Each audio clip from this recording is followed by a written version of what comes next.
An IT specialist who was employed by the Defense Intelligence Agency was arrested today for attempting to transmit national defense information to an officer or agent of a foreign government. Whoever, with intent or reason to believe it's going to be used to injure the United States, transmits, communicates any document that is national defense information shall be punished by death. What a bunch of morons. The first email the guy sent was sent to the FBI. An anti-Trump defense IT specialist arrested. This is a crazy story. We got the criminal complaint queued up here that walks us through exactly what happened. This FBI special agent, Matthew T. Johnson, investigated this case, and this person has now been charged with a crime called Nathan Villas Latch.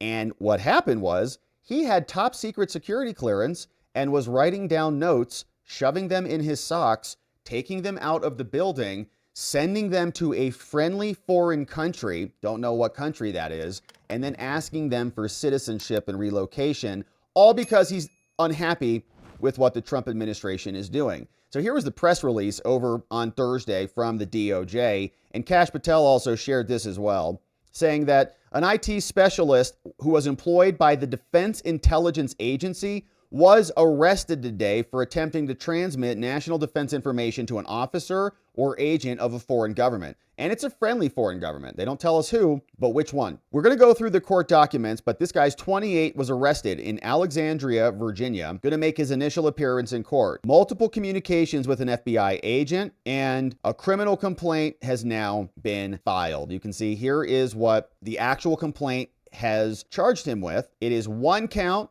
attempting to transmit national defense information to an officer or agent of a federal government. 18 U.S. Code 794, charged between March and May. Okay, so a bunch of repeat actions going on here, making up the crux of the case. All this got submitted, and here is what the affidavit says in support of those charges, writing the following here. All right, I'm Matthew Johnson. I'm an FBI agent, sworn in now. Special agent with the FBI, got a bunch of training at Quantico and elsewhere, and I'm pretty good with computers. Now, this affidavit is in support of a criminal complaint and arrest warrant against Nathan Villas Latch. And we have, I think, a photograph of this fella here. This came over from John Basham, and you can see they think they got that photo from his LinkedIn. And I think I also had a photo from, don't have that one, but we think that came from his LinkedIn. Okay, so we've got that. Now we know who we're talking about. Now, for attempting to transmit national defense information, the facts in this affidavit are based on my personal observations,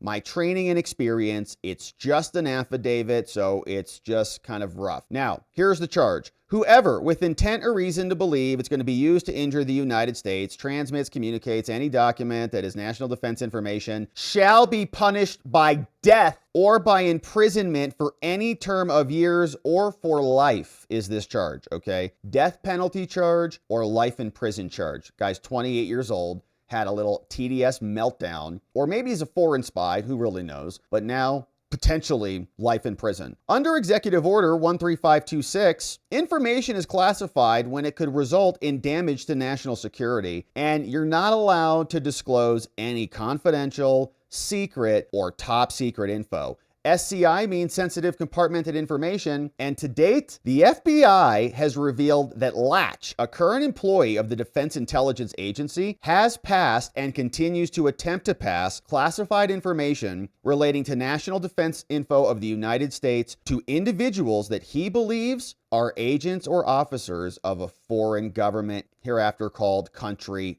1. Here's what happened. In March 2025, the FBI commenced an operation after the FBI was provided with an email in which an individual, now known to be Latch, provided or offered to provide classified information to Country Number 1. That is a friendly foreign government. In that email, which had the subject line, "Outreach from USA Defense Intelligence Agency Officer," which is insane that he would write that in a subject. The sender wrote in the email, he said this, like cold email to just some person, foreign government 1, says, "I am an officer of the Defense Intelligence Agency serving in a technical role in support of our internal officer of security." Wow. Internal officer of security, which is pretty insane because it's like your job is to make sure people like you don't exist. Okay. Officer of security inside.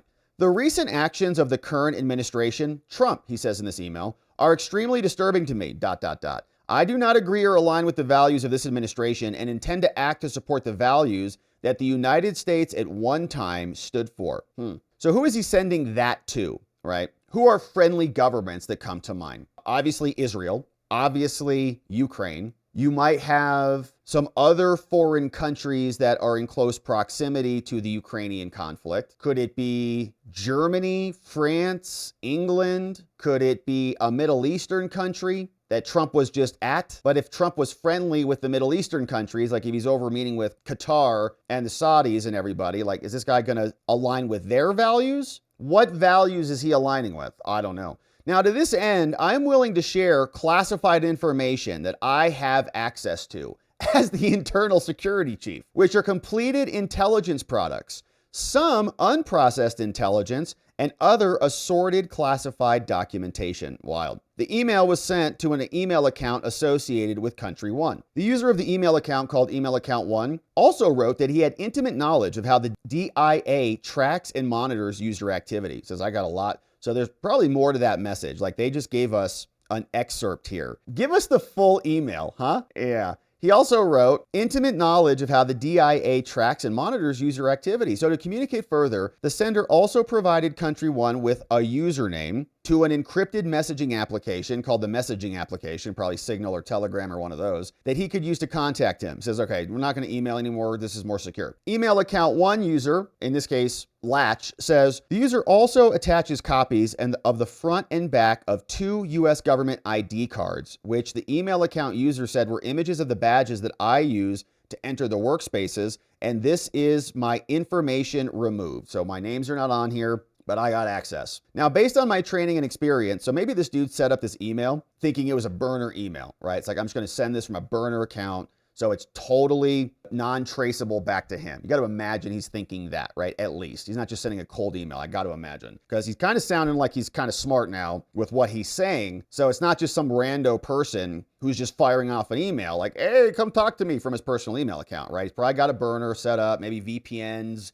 disposable emails, whatever. And so he says, okay, get off that. Now come over to me. Now, based on my training and experience, I know the images of the 2 U.S. government ID cards that the email account user provided appear to be badges that are, in fact, commonly possessed by employees in the U.S. government and the IC. Now, although the individual's name and photograph were redacted from the images that were sent to Country One, through other information that was not redacted on one of the government IDs, law enforcement was able to determine that it belonged to Latch. Wild. What did they see? Was it a number, a code, an issuance, some ID on there? Weird. What did they see? As discussed in greater detail, Latch possesses top security clearance and has access to multiple special access programs by virtue of his work in information security in DIA. Like, his job is to make sure this stuff is secure. Now, in addition to the information on the U.S. government ID that he emailed, and as the government ID owner and likely user, information provided to law enforcement from the email service provider also reflects that he created it. Oh my gosh. For example, Email Account One was established on March 2nd, the same day that Email Account One was used to provide info to Country One. That same day, Email Account One received an email, which was probably a test email, from an email address called Email Account Two that is his real email. Wow. It's like, is this working? He tests it with his real email. Account information associated with Email Account 2 indicates that the user of Email Account 2 provided his full name, date of birth, and phone number to set up that email account. Oh, wild. And the dude's in charge of like security inside the DIA. You're like, bro, you can't register with a trace back to you. Hello. Additionally, the user of both Email Account 1 and Email Account 2, they logged in from the same IP address. Didn't even VPN or switch, which is associated with Latch's residence, based on information provided to law enforcement. Oh my gosh. It's kind of shocking that they gave this guy special privileges. As explained below, he has no idea that they can just connect all these dots. Upon identifying Latch as the user of the email account, the FBI initiated an operation wherein the FBI assumed the identity of the official from country one. They're like, oh yeah, no, sure, sir. Yeah, no, we'll work with you. Communicating with Latch primarily through the messaging account, which he sent over, that he gave to country one. During the course of those communications, Latch indicated that he had access to multiple repositories containing classified info by virtue of his position with the DIA, and offered to provide classified information to the country. Now, after several communications over the course of multiple weeks, Latch confirmed. He says, yep, I have exfiltrated classified data from the workplace. Thereafter, the FBI planned a dead drop operation at a public park in Arlington, Virginia, where Latch was supposed to deposit the classified information and Country One was going to come pick it up. So then on May 1st, the FBI surveillance team observed Latch depart his residence and proceed to the agreed upon public park. Nailed him. FBI surveillance observed Latch walk to the specified dead drop location and deposit an item. Following his departure, the FBI got the item, which was a thumb drive, later found to contain a message from Latch and 9 typed documents, each containing information that was portion marked up to the secret or top secret levels. Wild. So then we know more about him. Okay, they tell us he's a 28-year-old resident of Alexandria. He got his BS in cybersecurity from Florida Polytechnic University in 2018. So that might be the worst school in the country for cybersecurity because he doesn't know anything about it. Based on my training and experience, I know that an individual with background in cybersecurity would be knowledgeable about secure methods of communication, including encrypted emails and messaging services like this one. You'd expect them to be, but beginning here in 2019, he became a civilian employee of the DIA. His current role is data scientist and IT specialist of information security. He's assigned to the facility in DC metro area, and he works, oh my gosh, with the Insider Threat Division. He works with the Insider Threat Division. He is the Insider Threat. Among other things, his duties include enabling user activity monitoring on individuals with access to the system. So he would monitor the people who are doing this, including individuals who are under investigation. Latch's duties also include assisting external partners like law enforcement on the use of insider threat tools. He's the inside threat. Now, as required for his assignment, he has top secret security clearance on this, which took effect upon entry on duty in August 2019. Based on my training and experience, I know that to require his clearance, he would have signed a lifetime binding non-disclosure agreement in which he would have acknowledged that unauthorized disclosure invokes criminal penalties. He also maintained access to special access programs, which are highly compartmentalized classified programs. Wild, like the top of the top. In the indoctrination memoranda for this, he acknowledged in the brief, saying the briefing officer has made these sections available so I can read them if I choose. If I have any questions about the policies or what I'm allowed to do, I'll read it anytime you understand that. I understand that. Sign that September 6, 2022. Now, based on my training and experience, this FBI guy says, I also know that to maintain his security clearance, Latch would have received training on duty as well. Based on that training, he would have known you can't release top secret info, exceptionally grave damage to the national security of the United States. And there's more here on how this went down. Now we know about him. He knows he should not be doing this. He went to school for this, been trained a bunch, been in this position for a long time. Came in 2019 at the tail end of Trump. So what was he doing there? He was very happy with the last 4 years of Joe, and now he's mad at Trump. So we find out what happened here. On March 23rd, using an account on the messaging application, the FBI sent a message. The message said after the drop, "Good afternoon. I received your message and share your concerns. We are glad you reached out. I look forward to your response and learning more about your work." FBI sends this back. On April 4th, using an email account set up for this purpose, the FBI sent a similar message to Latch via email. He doesn't respond on Signal or whatever. They ping him on email. Then he uses the email account. He goes, responded to the FBI agent and indicated that, I did respond on Signal as well, so check it out. At 1:45, FBI goes back onto the account, who I believe to be Latch, and he sends a message. He says, "Apologies for no response until now. I didn't hear anything for a while and had not checked recently. What I originally wrote remains true, arguably more so now. Why? What happened? As discussed above, I believe the user associated with this is Latch. First, Latch's assertion in his first email to Country 1 that he has intimate knowledge of how the DIA tracks and monitors user activity matches his responsibilities there, since he's the guy who does the tracking. Second, email account 1 also provided the username for the messaging account to Country 1 and the information associated with one of the U.S. government IDs that they sent is Latch's ID. Third, the FBI received information indicating that the email account got an email from email account 2, which is his personal account, all on the same day, both matching the home IP address and more. And finally, the April 14th message from email was also sent approximately 1 minute before the same message to the Signal account. Okay, he goes on email, respond, goes on Signal, responds. So same person taking two different actions.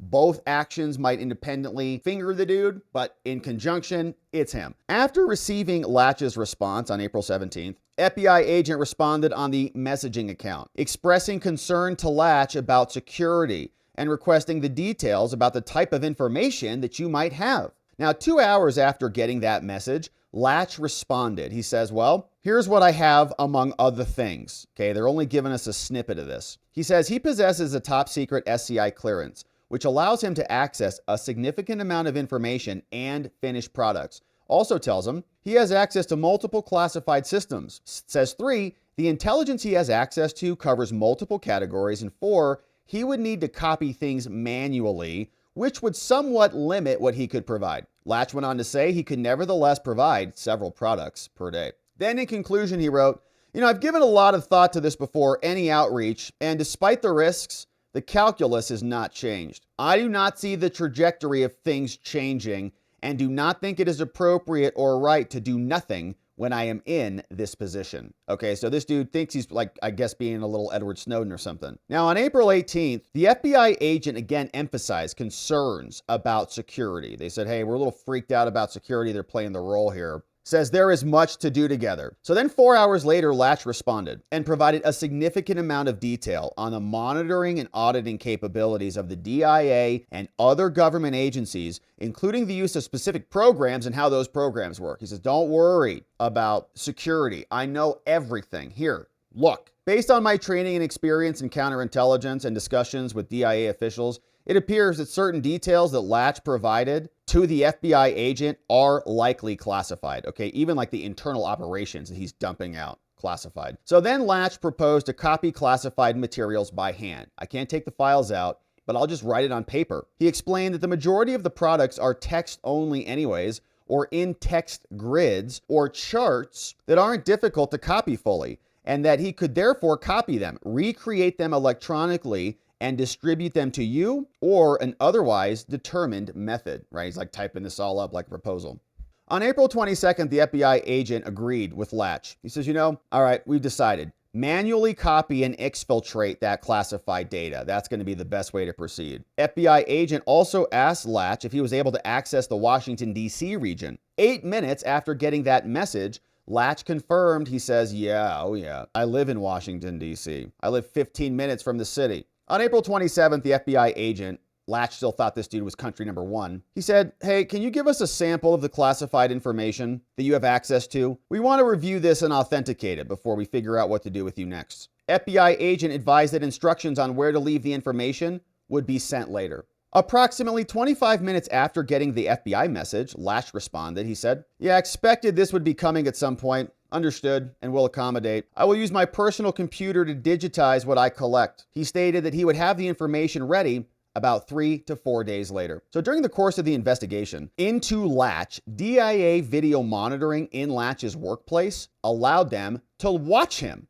They're observing him now, since he's not the monitor anymore. Somebody's, okay, let's watch him now. I have reviewed, says this FBI agent, certain portions of the video collected by the DIA. And I've observed that on April 28th, the day after getting the request for samples from alleged Country 1 to review, Latch began reviewing and accessing classified information 20 minutes after he went into his office. They're like, oh, there he is. The videos further show that over the course of his workday on April 28th, Latch repeatedly wrote on a notepad at his desk while looking at his classified computer. Based on my review of the DIA videos, it appears that Latch wrote multiple pages of notes, which he then removed from the notepad at his desk and folded into squares. At the end of his workday, he bent under his desk and appears to have placed the folded papers into his socks. He then departed the office approximately 1 minute later, and they were gone. So then on April 29th and April 30th, I similarly observed Latch and the DIA, again, at the DIA,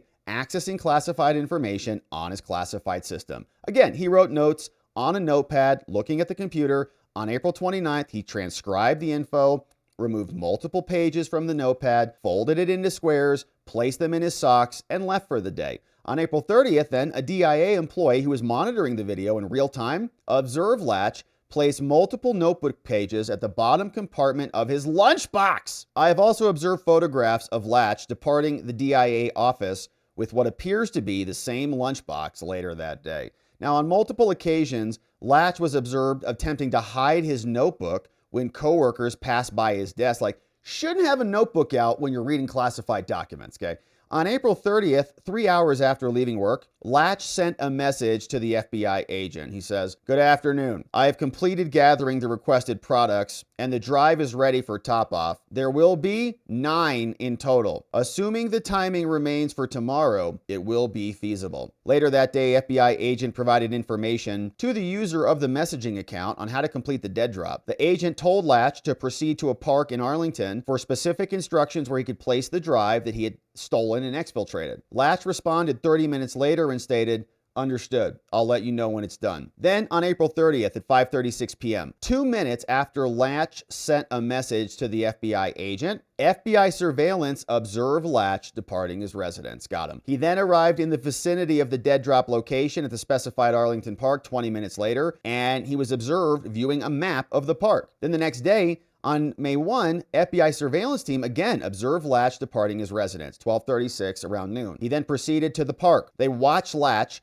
proceed to the designated location and deposit an object. He then returned to his vehicle and drove to his residence. Following his departure, the FBI got a thumb drive from the designated location in Arlington, subsequently secured it, and they reviewed it on a classified system back at the FBI. The thumb drive was found to contain a message from Latch and 9 typed documents, each containing information that was portion marked up to the secret or top secret level. So he gives you a summary and says, okay, this is top secret. Another summary, this is secret. Another summary, this is top secret. Here's what he wrote. I am including his additional document to provide some additional context on the products, selection rationale, and notes, having now practically done this. He says, I chose to include a decent sample size, and decently demonstrate the range of types of products. This is not all encompassing, but it should give a good idea. Whenever possible, I have retained classification markings.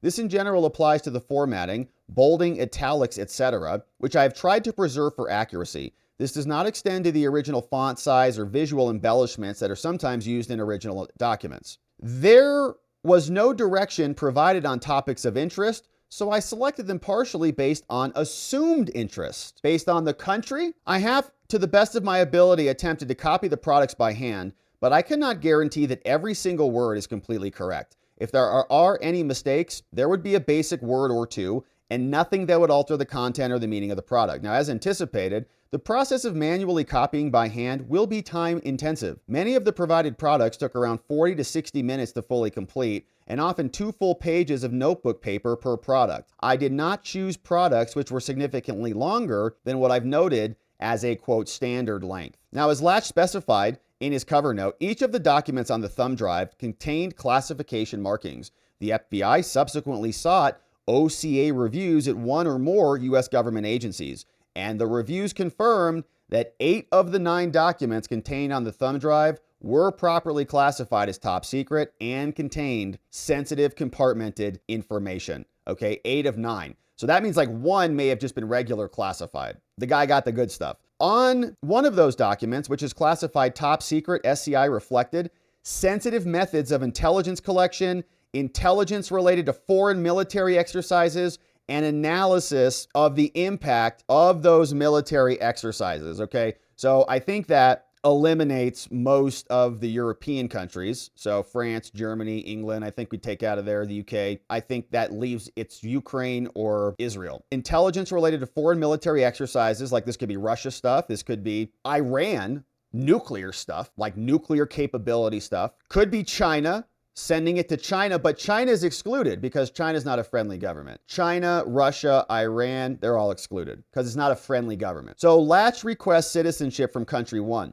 after this. Now, after receiving confirmation that the FBI agent had received the thumb drive, on May 7th, Latch sent a message to the FBI agent. When Latch said he was seeking something from country one in return for his provision of classified information. Latch stated in relevant part, he sent this back to the FBI. Good afternoon. I'm glad to hear what I provided was satisfactory to you. As I expect there to be more routine exchanges in the future, I'm also interested in what or if there will be any contingencies provided in the event of issues, like he's thinking he's just going to get away with it. With my own credibility now hopefully established, I would like to outline something pertaining to the longer term of this arrangement. I've not mentioned compensation throughout this, as that is not my motivation for doing this. There is, though, something I am interested in, but can be discussed at the appropriate time. So in response, the FBI agent requested additional details about the nature of compensation or the contingencies.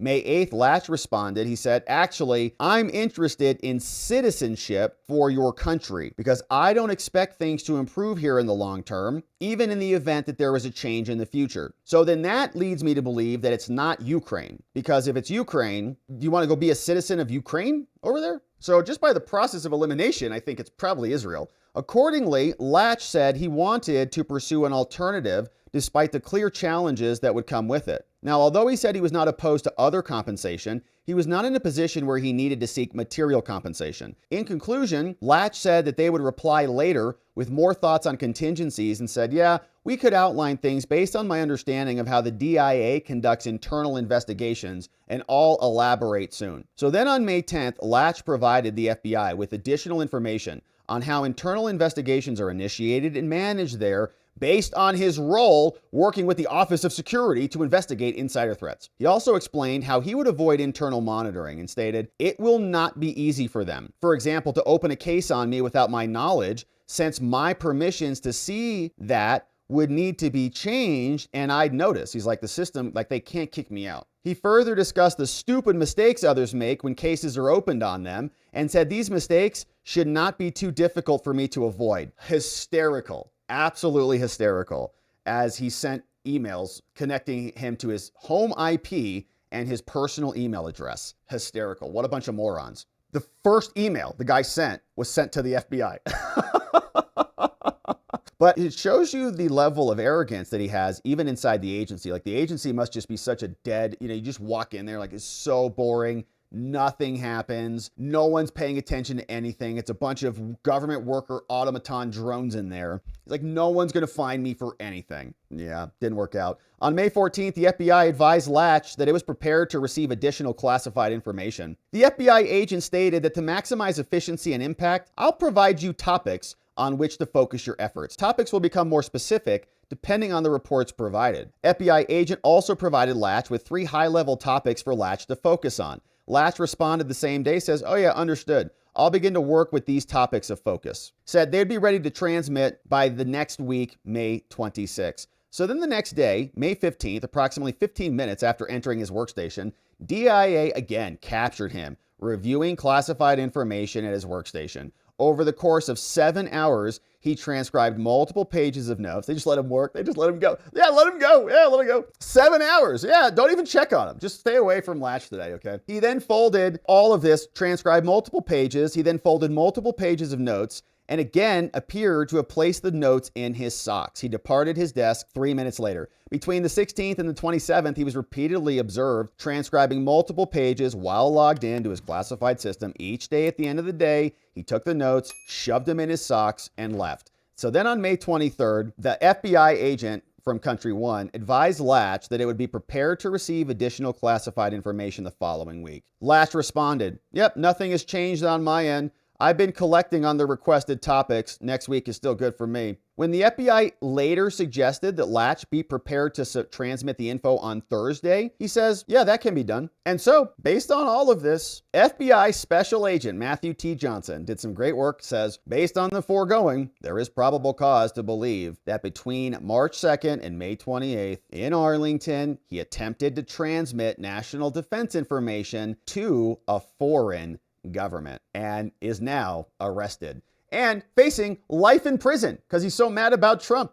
So he's sending documents to some foreign country, some friendly foreign country who has interest in military exercises and foreign military exercises that they're carrying out. Maybe it's the UK, maybe it's Germany, maybe it's France, maybe it's some of those other countries over there. And that's where he wants to go. I don't think Canada is doing any military operations. Mexico, you could say NATO. Is it a NATO country? Who is it? We don't know. And they're giving us just a snippet of it, but he has been arrested and hopefully there aren't more of him inside the DIA.